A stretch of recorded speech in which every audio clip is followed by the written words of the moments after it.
immediately after the 11th, I probably didn't sleep a decent night for months.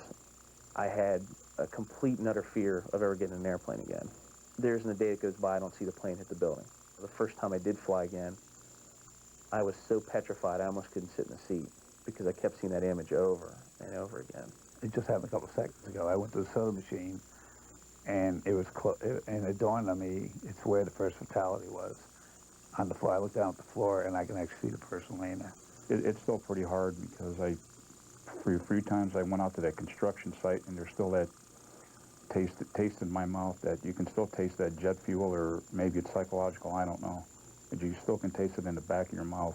I didn't hear anything, but I saw the aircraft above my head, about 80 feet above the ground, 400 miles an hour. The reason, I have some experience as a pilot, and I looked at the plane, didn't see any landing. 8:48 a.m., September 11, 2001.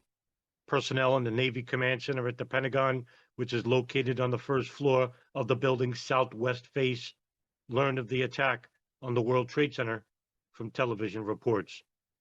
The center is tasked with constantly monitoring global current events and also monitoring the latest status of all U.S. naval assets around the world. Its employees have to keep Navy leaders in Washington up to date on what is happening in the world as it directly relates to Navy operations and other security or military issues. Admiral Timothy Keating, who is the Navy's Director of Operations at the Pentagon, describes it as a nerve center. 40 to 50 people man it constantly, 24 hours a day.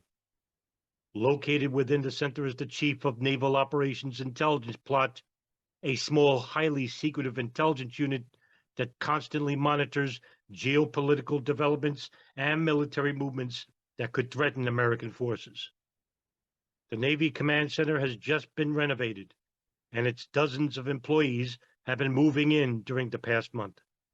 According to the Washington Post, the first command center knows nothing of the unfolding crisis when Petty Officer Michael Allen North sees the scene from the World Trade Center on the TV set, bolted to the wall, and shouts, "My God, what's happened?"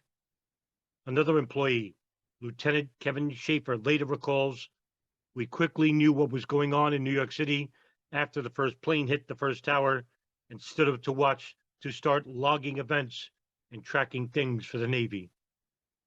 Despite the center supposedly being a nerve center, those in it supposedly are not initially aware that this is a terrorist attack.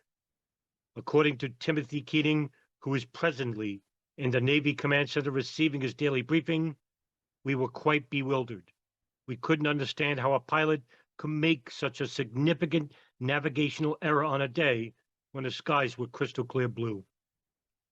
All 30 people in the command center's main room watched the footage of the World Trade Center on the large televisions there, whispering to each other, "Think it's an accident?"